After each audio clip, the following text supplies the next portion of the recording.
to uh, to maybe enjoy the particular sauce.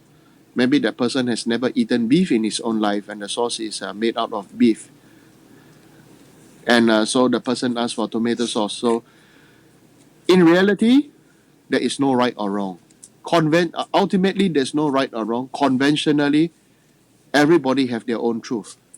The the chef will have his own truth, and also the customer have their own truth. So thinking about this, then it is a very important that we have to use this particular story to think about how we want to be of benefit, because when we want to benefit others, we must think about the condition, the time, the condition, the background of the people, and then suit our skill to readjust to the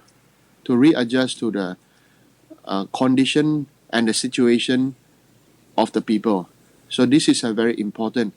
Like myself being over here in America, then frankly speaking, the people here are very different. The way they think is also very different. It's not the way that I can teach you all. Uh, they also have their own thinking. They have their own values, which are and their own culture, and their own understanding. And so there is no right or no wrong. But if one cell, like myself, thinks that that is the only way to teach them, then definitely there's going to be great misunderstanding and disharmony. So there is a there is a so in this way, this situation, then it is a very similar way to do Tonglen practice. Take on upon the suffering of others. So take on the other people's culture, situation, and background, and give them your merits. Sometimes other beings just don't have the merits, or they just don't have the situation to be able to understand and feel. So one also needs to have a huge dose, unbelievable dose of compassion. And with compassion, then skillful means uh, more easily arise. So when you come to think about your job, maybe in Singapore, then the people call it customer satisfaction. If your customer is happy, then you are happy. But of course, then one may get one thinks about or one gets the immediate one gets the immediate uh, reward of having money or having good business. So, but for us, then we shouldn't think about the reward of getting good karma, but in our mind to dedicate every single bit of our good karma, totally dedicate to all beings. So, this is a very important for us to train on upon the attachment of even to our own merits and our own wisdom or our own compassion or everything that we do. Every single bit on the merit we must dedicate. If not, everything that one is doing, every situation that one is in, then totally we are just thinking about uh, the situation of I. Once there's the situation of I, then it becomes a little bit difficult.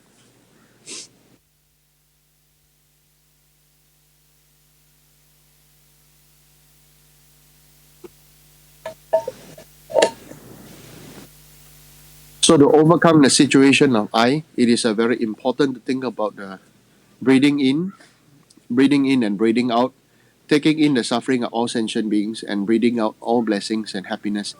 Actually, especially mothers are able to do that, but they are only able to do that for their children or for their children and for their loved ones. They are able to take in all suffering for their children to be happy, but until a particular limit when the child does not listen to them. Yeah. And so that is also, even though have the same kind of activity, but that is based on self. And so even that is based on self, then so it only has a limited benefit. Limited benefit, only benefit when things go according to our way, then one is happy, and when things don't go according to one's expectation, then one has a great suffering. So we need to refocus. We need to refocus on the target towards enlightenment. That is why we must use all these situations to meditate about the suffering of the human existence. And if we don't use all these situations that we are in to think and meditate about or reflect about the situations of human existence, then definitely we will continue to think and enjoy samsara and whatever we do. Okay, give me 1 minute. I want to go and blow my nose.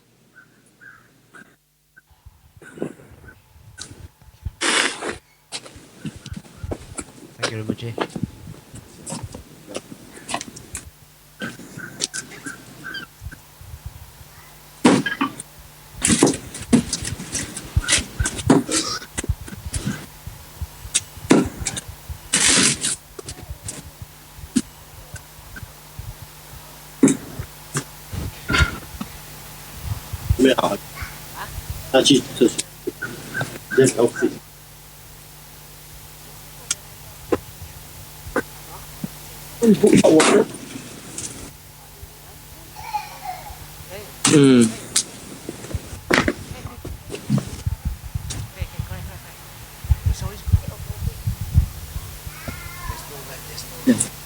Everybody.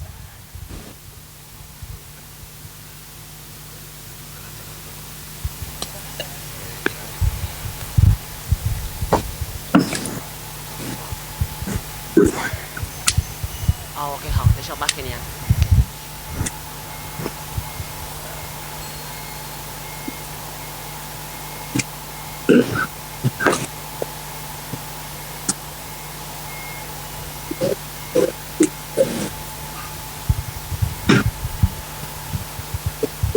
Very cool. Chilling. Chilling. I don't know. Hello， 曼哥 ，Hello。很冷啊。要进去里面吗？啊？要换去里面吗？还是师傅有没有 jacket 啊 ？Hello， 君姐 ，Hello。Record.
Sorry, too cold. 师傅 ，Thank you for coming back. Yeah, thank you.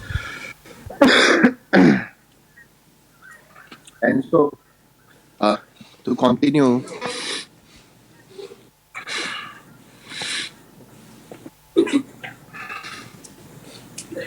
Even though one may want to do a particular activity for benefiting others, one must not have a worldly expectation, particular fixated result. One must train to be humble like a farmer and reap whatever that is able to be harvested.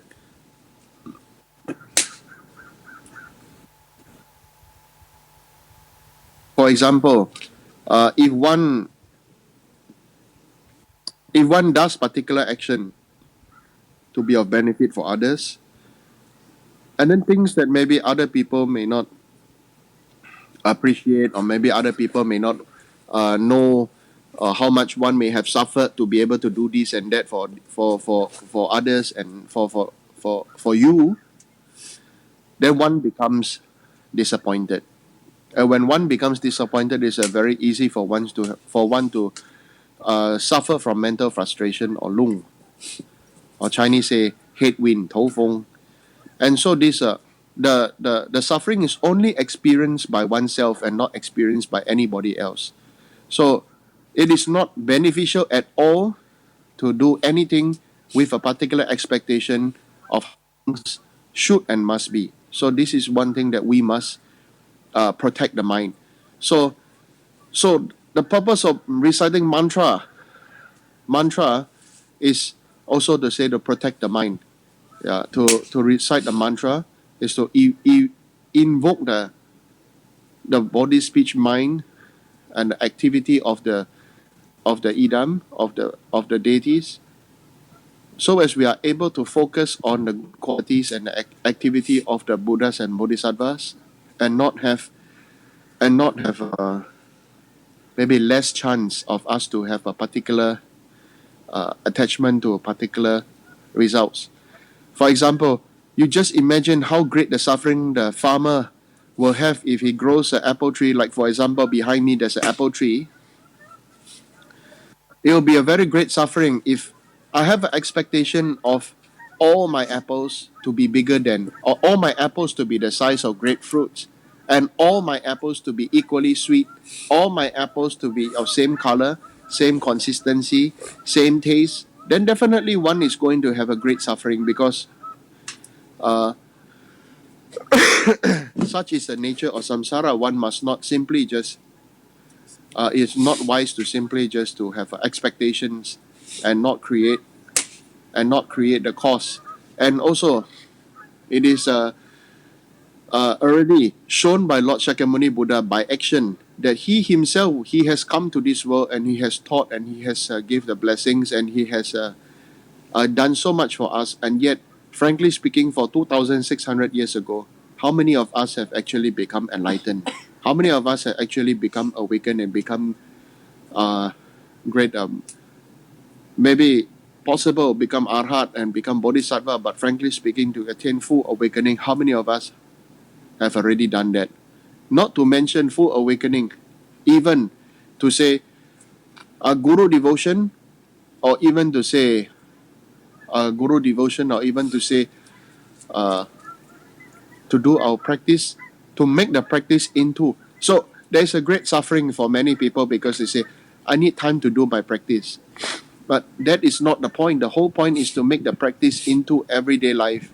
Walking is practice, driving is practice, walking is practice, eating is practice, everything is uh,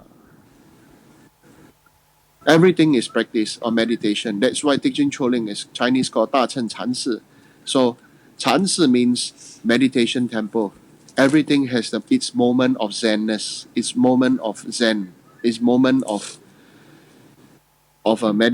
meditation.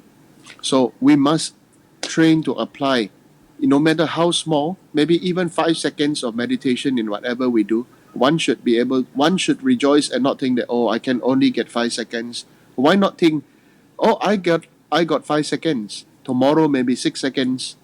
And then from this method, then by encouragement, by encouragement, uh, by encouragement, by by rejoicing, then one definitely through time is able to become a very beneficial practitioner.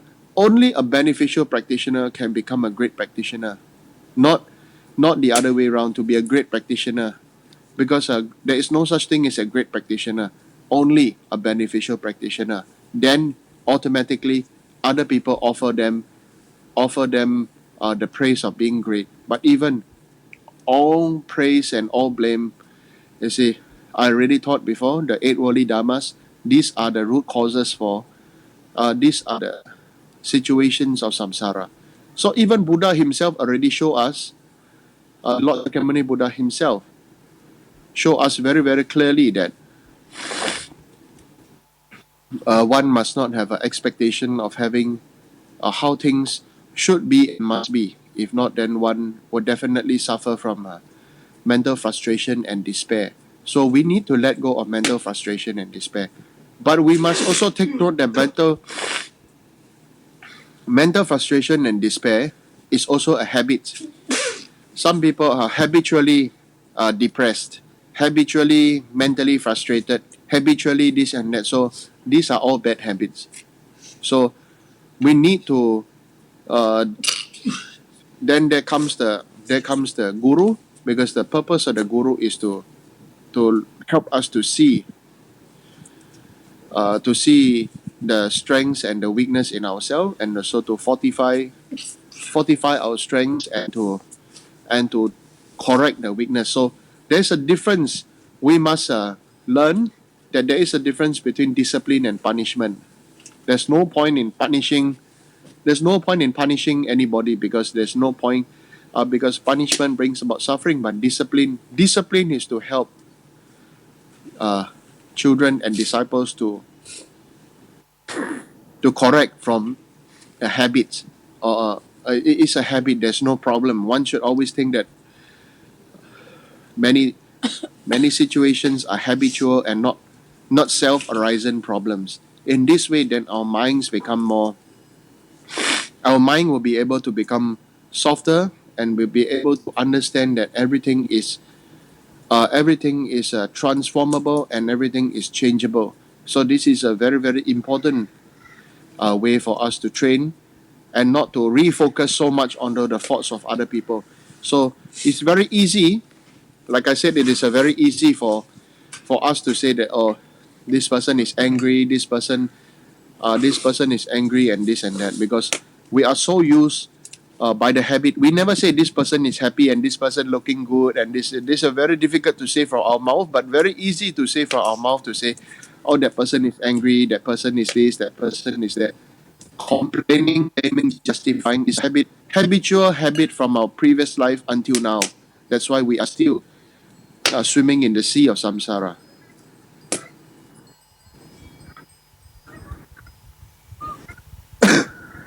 So with this understanding, I hope everyone will be able to be able to see that whatever they do, every single thing that they do, uh, it is an effort. There is an effort, and not like last night in the teaching I did say, Taoist people say want to follow the flow, natural, naturally follow the flow of nature.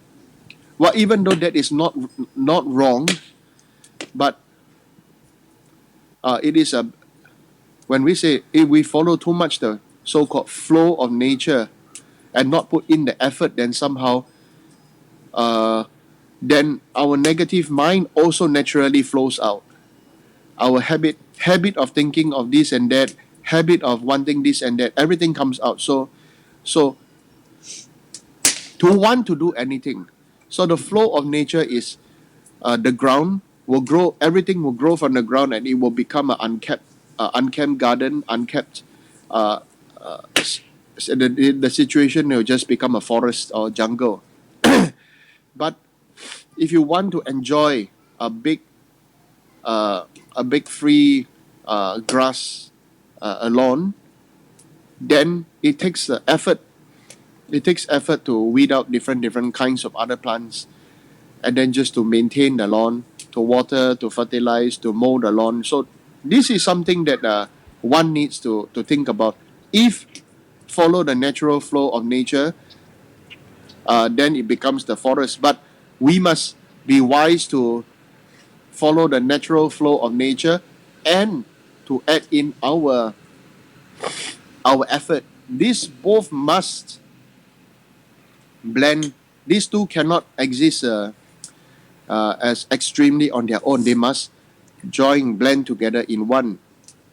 If not, then it becomes just by effort growing a durian tree in Iceland or in Scandinavia, or growing a tree here in Syracuse, a durian tree here in Syracuse.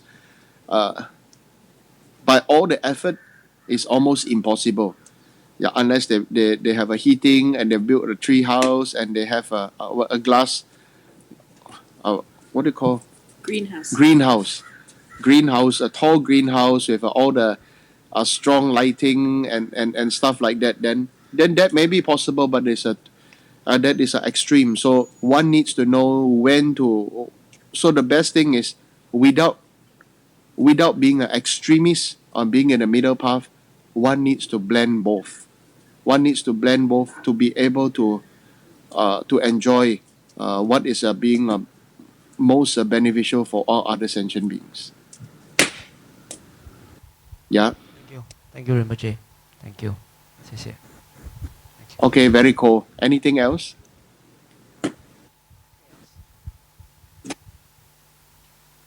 No. Then that's it for today. Or what? Good morning, Rinpoche. Stella Yes. here. Morning to you. My question actually is not a question. I have a request here from Singapore. Actually, I would like to request Rinpoche on your return to teach us the Heart Sutra. Good morning. I'd like to request Rinpoche on your return to teach us the Heart Sutra. May I respectfully request that?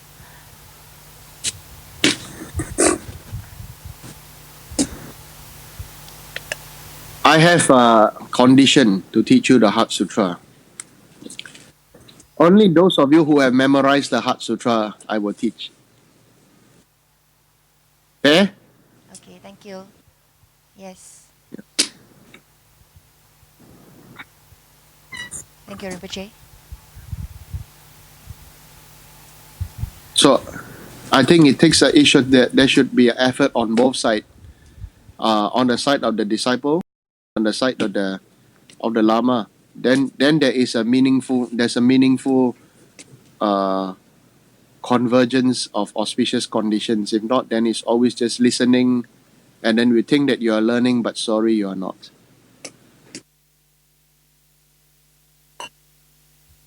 Okay, so that's it for today. Enjoy your night. Thank you, Rinpoche.